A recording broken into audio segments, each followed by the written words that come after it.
Hey everybody, I'm really excited today to have one of our first guests, the Johnny Walker Jr., outstanding musician, cellist, and friend of DC Strings. So, Johnny, welcome to the program today.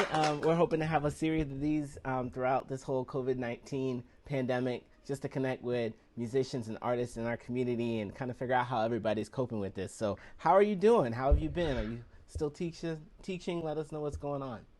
Oh, well, for me, I'm still teaching. In fact, actually, I was going to go teach a student in a couple minutes. I've been practicing and I've been getting so much sleep, it's actually kind of insane. Yeah, when's the last time you probably got 8 hours of sleep? I mean, it doesn't happen, right? Decade ago, maybe? Yeah, it's been a while. So for our viewers and people at home that don't know, like, introduce yourself. Tell us who you are. Like, clearly you play with DC Strings, but you play with a lot of other groups in the city and in the region. You're a chamber musician. You're a soloist. You do it all. So, what are you up to these days? Or fill people in on who you are and what you've been up to.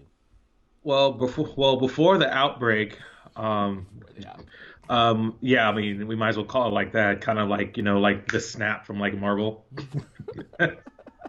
So before the outbreak, I taught in person. I freelance here in the DC area as well as Baltimore, New York sometimes, and occasionally wherever in like Pennsylvania or pretty much anywhere who would have me. And um, I usually do like solo stuff. I usually did chamber stuff, orchestral things, or just as a improvisation or just free R&B. Sometimes some freestyling actually with a couple of MCs. Yeah, you I just I do came as off much of as a big NPR concert. Didn't you do one of the Tiny Desk concerts or something? Tell us about that. yes. I was a cellist in the corner for Snoh Allegra's NPR concert. Yeah. That was right after Valentine's Day when the video dropped. Wow. Right before COVID broke, literally. Yeah, Man. yeah, yeah. Shout out to Stephanie Matthews and String Candies for connecting us, and also Matt Jones for writing up those Oh yeah. parts. Brilliant arranger. Brilliant arranger. So how are you holding up in the middle of all this COVID-19? Are you still teaching? Do you still have your studio? Are you teaching virtually? Like, how's it all going? Well, I've got everything virtual. I've like pretty much I've got my tablet and I'm on my headphones, my instruments back in my office. Hmm. And I would just kind of prop up my tablet so that they could see me or down to my bridge, depending on the student. If it's one of my beginner students, I want to make sure that they see my entire instrument so that I can demonstrate every nuance that I could teach if I was saw them in person. Right. Makes sense. Makes sense. So, how many students do you have now? Are you still? I know you teach a lot of different places. Where can people find you, or how can they get lessons? Where are some of the places that you teach? Oh, so wow, now I gotta list them off. So in Prince George's County, I teach at my alma mater high school, Suitland High School. I'm the cello teacher there. I have I have 5 students there, and I think there's like 6 going on 7 students as of next year. Um, I teach as a teaching artist for the Capital Strings project that Washington Performing Arts has. I also teach for the National Conservatory of Arts on 16th Street over at 19th Street Baptist in DC. I teach for the Richardson School of Music as a cello teacher there of Tacoma Park off Carroll Ave. And I also teach with, God, I gotta go through my entire week before. Yeah, so you're really busy. Basically, if you're trying to get cello Oh, and lessons in the middle of a crisis, you need to call Johnny. That's basically what needs to happen. yeah, I actually forgot my own private students. Like, yeah, and I Right. also teach privately on top of that. Yeah, so you're pretty busy. Do you have any like major goals or anything you're trying to accomplish in the middle of this COVID-19, or any new rep you're looking at, or new opportunities? I'm sure you, like all of us, have had concerts canceled, workshops canceled, schools canceled. So I know for many artists and working musicians, it's a really challenging time. Well, like 2 weeks ago, I figured, all right, well, since I'm gonna sit here, I might as well buy some music. Hmm. I actually bought two of George Walker's pieces. Nice. One for his cello sonata, and I think I got his cello trio. Actually, no, I'm thinking about it. It's not a cello. It's not a cello trio, but it's part of a piano trio, Okay. which I bought. It was like, but it's back order on Sheet Music Plus. So, Okay.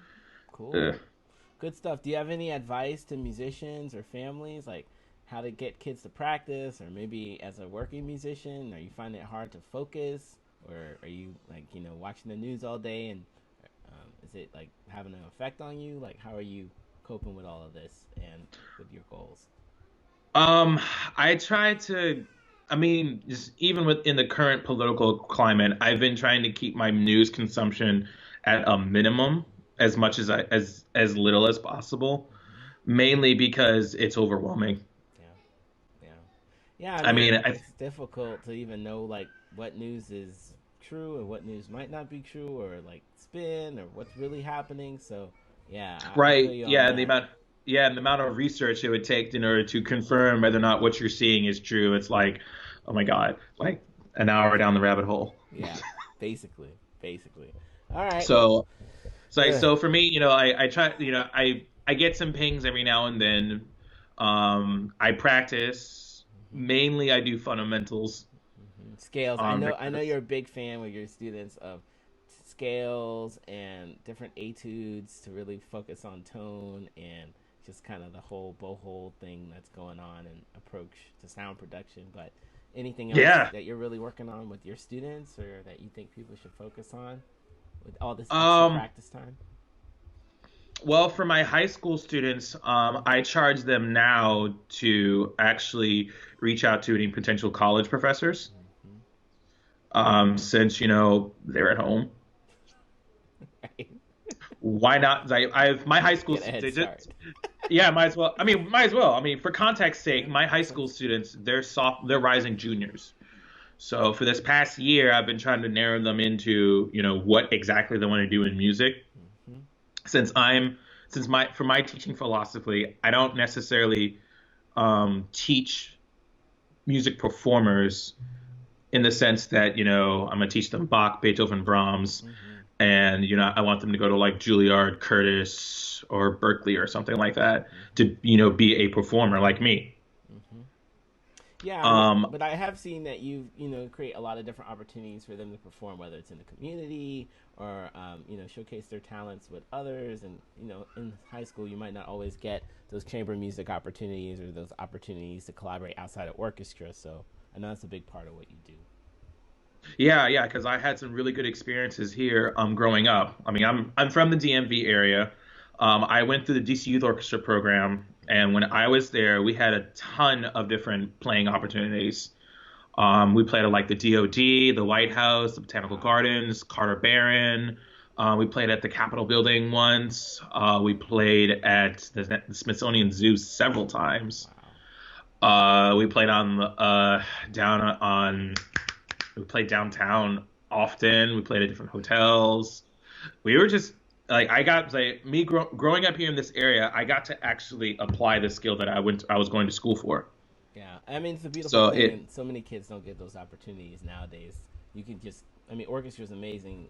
We clearly love that, but it's also important to be able to collaborate with other musicians and be able to play in different environments with different people, maybe different genres and styles of music. It's all important. So, yeah. Yeah, yeah, because we're the way that the future is going for the 21st century. I definitely feel as though we as educators need to be more flexible Hmm. in terms of approach. Hmm. I love classical music, love it to pieces. Hmm. I just feel as though sometimes if we get too narrow of a focus, we could potentially start teaching kids to just only like one aspect of a field Right. that demands a very versatile and flexible musician. That's Period. important. Yeah, and not enough people are talking about that. I mean, excerpts are great, but can you sight read? Listen,